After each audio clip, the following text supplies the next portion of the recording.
Hello students, BSc final के botany के lecture में कल जो हम बात कर रहे थे बायोटेक्नोलॉजी का मेडिकल साइंस में उपयोग, application of biotechnology in medical science, जिसमें हमने डिजीज़ के ट्रीटमेंट से लेकर genetic counselling, gene therapy, making of choice of baby sex इत्यादि की बात की। आज हम एक जनरल आइडिया लेंगे DNA fingerprinting in forensic science. DNA fingerprinting method 1985 तथा 1986 में एलेक्स जेफ्रीज नामक साइंटिस्ट तथा उसके साथियों ने इंग्लैंड के एक विश्वविद्यालय में किया था। इंडिया में हैदराबाद में CCMB यानी कि centre of cell and molecular biology में बेस्ट फिंगरप्रिंटिंग मेथड की खोज की, जो एलेक्स जेफरी की एक मेथड से बेस्ट थी। इस मेथड में फॉरेंसिक बायोलॉजी में क्रांति सी ला दी, क्योंकि इस मेथड से ब्लड तथा स्पर्म के स्पॉट, रूट ऑफ हेयर इत्यादि के उपलब्ध होने पर मनुष्य की पहचान निश्चित रूप से की जा सकती है, जो अपराधी है।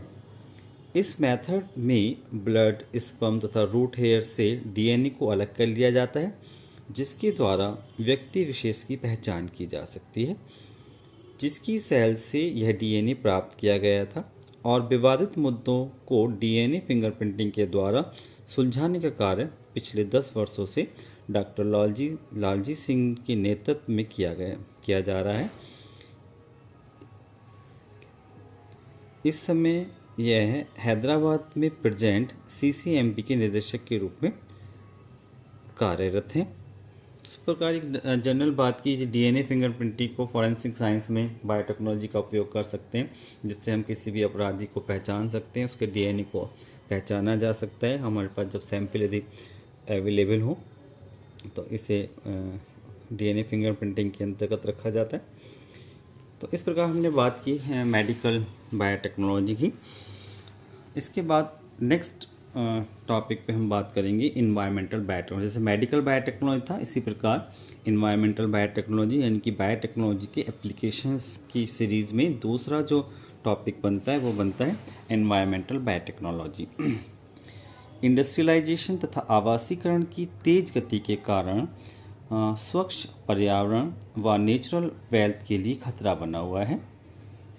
इस संबंध में 1992 में ब्राज़ील में हुए United nation conference on environment and development का इम्पॉर्टेंट रोल रहा है, जहां एक ओर एनवायरमेंटल पॉल्यूशन एक समस्या बनी हुई है, वहां दूसरी ओर प्राकृतिक संपदा के संरक्षण की समस्या भी बनी हुई है। जो नेचुरल वेल्थ है उसको किस प्रकार से कंजर्व किया जाए, ये भी एक समस्या बनी हुई है। उधर ये नेचुरल जो वेल्थ है वो पॉल्यूटेड तो हो ही रही है, उसके साथ साथ उसका कंजर्वेशन भी नहीं हो पा रहा है, तो उनकी जो कंजर्वेशन की ओर ध्यान देना जरूरी हो गया है। इन समस्याओं ने बायोटेक्नोलॉजीज का ध्यान भी अपनी ओर अट्रैक्ट किया, जिसके कारण इन समस्याओं के बायोटेक्नोलॉजिकल सॉल्यूशन निकाले गए हैं, जो निम्न प्रकार हो सकते हैं। जिससे पहला है development and uses of cleaner technology for industries. मतलब इंडस्ट्रीज में रिसेंटली ऐसी टेक्निक का विकास किया गया है जिससे पर्यावरण प्रदूषण की रेट को कम कर सकें। जैसे फर्मेंटेशन के लिए ऐसे मेथड का विकास किया गया है जिससे एनवायरनमेंट पर कम से कम प्रभाव हो, जैसे प्रोवेस्ट्रोन नामक एक सिंगल सेल प्रोटीन का प्रोडक्शन, SCP जिसको बोलते हैं, सिंगल सेल का प्रोडक्शन इसी प्रकार से विकसित मेथड द्वारा किया गया। इसी प्रकार की टेक्निक का विकास कागज व प्लास्टिक के उद्योगों में किया गया है, जिसमें लुगदी की ब्लीचिंग केमिकल मेथड द्वारा कराई जाती थी पहले इंडस्ट्रीज में, जिसकी फलस्वरूप जो टॉक्सिक सब्सटेंस है वो पर्यावरण में मिल जाते थे, ऐड हो जाते थे एनवायरनमेंट में, जिससे पॉल्यूशन को बढ़ावा मिलता था। इसके लिए लिग्नोलाइटिक फंजाई का उपयोग किया गया, जो लिग्निन के अपघटन को कर देता है। यह बायोटेक्नोलॉजिकल मेथड है जिसको बायोलॉजिकल पल्पिंग कहा जाता है। इस प्रकार ट्रांसजेनिक प्लांट्स के द्वारा बायोडिग्रेडेबल प्लास्टिक के उत्पादन की भी संभावना दिखाई दे रही है। तो ऐसी क्लीनिंग टेक्नोलॉजी का इंडस्ट्रीज में उपयोग किया गया। इसके अंतर्गत इस नेक्स्ट मेथड जो हो सकता है वो था prevention of pollution due to industrial effluents, यानी कि जो इंडस्ट्री से निकलने वाले जो वेस्ट पदार्थ हैं, वाहित पदार्थ हैं, में अनेक टॉक्सिक सब्सटेंस पाए जाते हैं जिनका उपचार इन्वायरमेंटल पॉल्यूशन को रोकने के लिए आवश्यक है। इन वेस्टेज में डिफरेंट टाइप के हार्मफुल सब्सटेंस पाए जाते हैं जैसे कार्बोनिक कंपाउंड। यह अपघटित होने पर पर्यावरण में ऑक्सीजन की मात्रा को कम व हार्मफुल गैस की मात्रा को बढ़ा देते हैं। जैसे हैवी मेटल साइनाइड है, नाइट्रोजन व फास्फोरस की मात्रा जो प्लांट की ग्रोथ के कारण ऑक्सीजन की मात्रा को कम कर देती है। इन वेस्टेज में SO2 व H2 है जैसे पदार्थ भी होते हैं। इनके ट्रीटमेंट के हेतु एक्सपेरिमेंट में लाए जाने वाले मेथड निम्न हैं, क्योंकि ये जो हार्मफुल गैसेज हैं, ये हार्मफुल टॉक्सिक सब्सटेंस हैं जो एटमॉस्फेयर में आ रहे हैं, उनको किस प्रकार हम ट्रीट कर सकते हैं। मेथड निम्न है। पहला मेथड है ट्रीटमेंट ऑफ डिस्टिलरी इफ्लुएंट्स। यद्यपि डिस्टिलरी के इफ्लुएंट्स में टॉक्सिक सब्सटेंस नहीं पाए जाते, परंतु यह पर्यावरण की ऑक्सीजन को घटा देते हैं। दूसरे शब्दों में ऑक्सीजन की डिमांड को बढ़ जाती है, जो ऑक्सीजन डिमांड होती है BOD वो बढ़ जाती है। इसी कारण यह जीव जंतुओं के लिए हार्मफुल है। इफ्लुएंट्स के पॉल्यूशन लेवल को प्रायः BOD तथा COD द्वारा नापा जाता है। अतः इफ्लुएंट्स को वातावरण में छोड़ने से पहले उनकी ऑक्सीजन डिमांड कम कर लेनी चाहिए, जिसके लिए प्राइमरी व सेकेंडरी मेथड का उपयोग करना पड़ता है। प्राइमरी ट्रीटमेंट और सेकेंडरी ट्रीटमेंट में क्या अंतर है देखते हैं। पहले यदि हम प्राइमरी ट्रीटमेंट की बात करें तो प्राइमरी ट्रीटमेंट में इनका एनारोबिक डाइजेशन किया जाता है, जिससे इनकी BOD 80 to 90% तक घट जाती है। और सेकेंडरी ट्रीटमेंट में इनका एरोबिक ट्रीटमेंट काफ़ी महंगा होता है। इसके लिए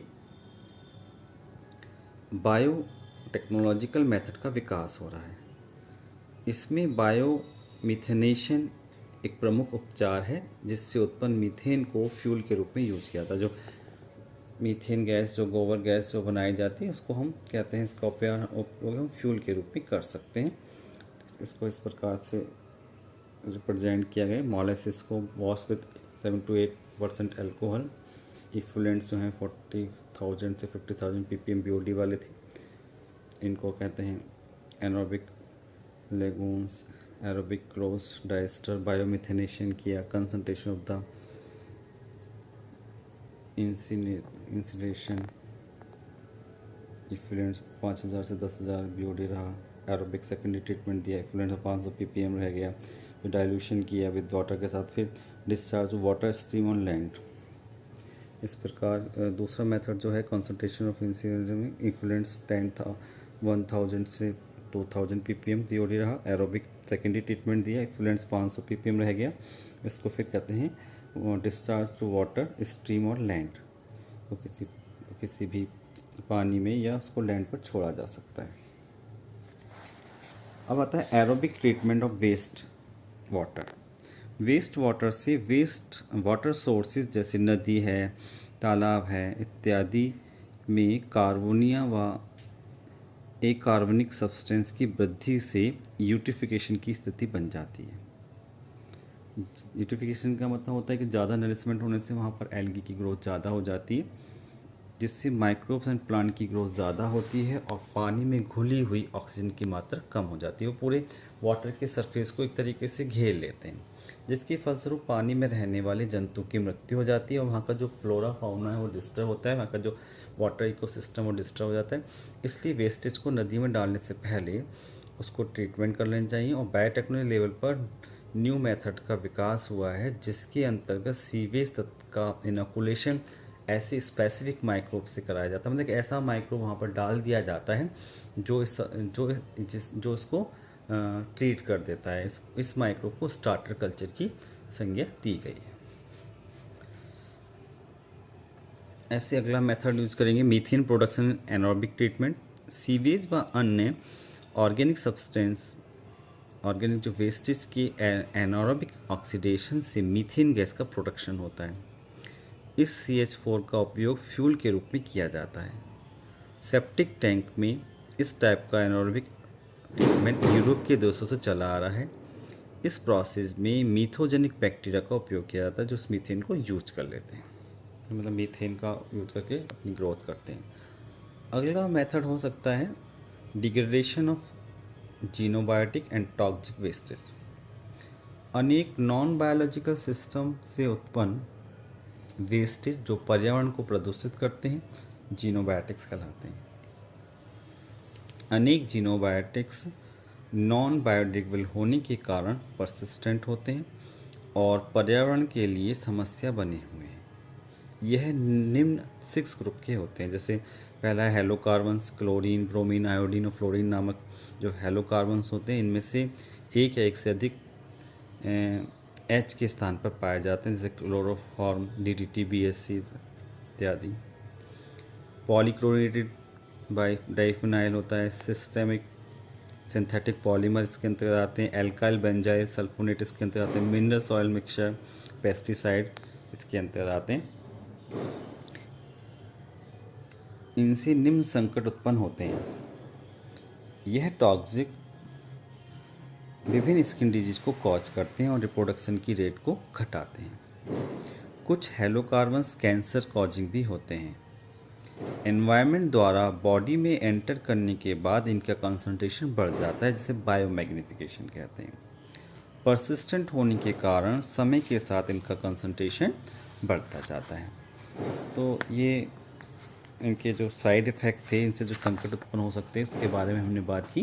तो इस प्रकार आज हमने देखा कि इन्वायरमेंट के सुधार में या बायोटेक्नोलॉजी का क्या उपयोग हो सकता है, क्या एप्लीकेशन हो सकते हैं।